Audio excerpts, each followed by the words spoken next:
Police ഞങ്ങൾ ഒരിക്കലും ഉപദ്രവിക്കുക. കാരണം നിങ്ങൾക്ക് നിയമപരമായിട്ട് ഞങ്ങൾ അറസ്റ്റ് ചെയ്യാം. അറസ്റ്റ് ചെയ്ത് കോടതിക്ക് കൊണ്ടുപോയിട്ട് കാരണം നിങ്ങളിലൂടെ ഞങ്ങൾക്ക് ഞങ്ങളുടെ വിഷയം സാറേ 10 മണിക്കൂർ ഇരുന്ന് പഠിക്കാനും പറഞ്ഞില്ല. 1 മിനിറ്റ് കൊണ്ട് ഞാനൊരു പ്രശ്നം പറയണമെന്ന് പറഞ്ഞാൽ ഞാനൊരു മജീഷ്യനല്ല, സൂപ്പർമാനല്ല. അതായത് അവിടെയാണ് നിങ്ങൾക്ക് പറ്റുന്ന കുഴപ്പം.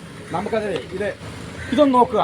ഒരു ജഡ്ജിക്ക് കൊടുത്ത പരാതി മുതൽ ഇതിനകത്ത് പരാതി മുതൽ വക്കീൽ വെച്ച് തന്ന അതിൻ്റെ രേഖകൾ അതായത് നമ്മുടെ ജില്ലാ കളക്ടർക്ക് കൊടുത്ത പരാതിയുണ്ട്. ജില്ലാ കളക്ടർ സംഭവ സ്ഥലം അന്വേഷിച്ച് നടപടി എടുക്കുന്നത് ജില്ലാ കളക്ടർ പറയും നീതി നിർവഹണത്തിൽ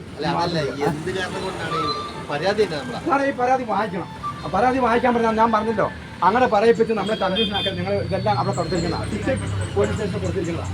അതായത് ഇതാ ഞങ്ങളുടെ പരാതി. അതിൻ്റെ അകത്ത്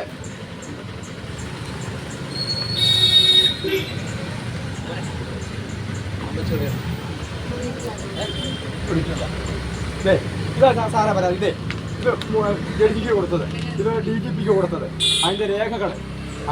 അതുകൊണ്ട് ലീഗൽ സർവീസ്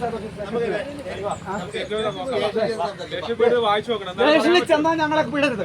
ഞങ്ങളെ അറസ്റ്റ് ചെയ്യണം. ജഡ്ജിക്ക് മുമ്പ് ഹാജരാക്കി കൊണ്ടുപോയാൽ മതി. കഴിഞ്ഞ പ്രാവശ്യം നിങ്ങൾ മണ്ടന്മാരാക്കി. കാരണം അറിയോ, അതുകൊണ്ട് ഞങ്ങളുടെ പോലീസ് ഞങ്ങളെ കൊണ്ടുപോവുകയാണ്. അതായത് സത്യം പറയുകയും പ്രവർത്തിക്കുകയും ചെയ്യുന്നുവെന്ന ഒറ്റ കാരണത്താൽ മാനവ സമൂഹം ഞങ്ങൾ ഒറ്റപ്പെടുത്തരുത്. ഞങ്ങൾ ഒരിക്കലും മരിക്കില്ല. സത്യത്തിന് വേണ്ടി പൊരുതുമാണ്.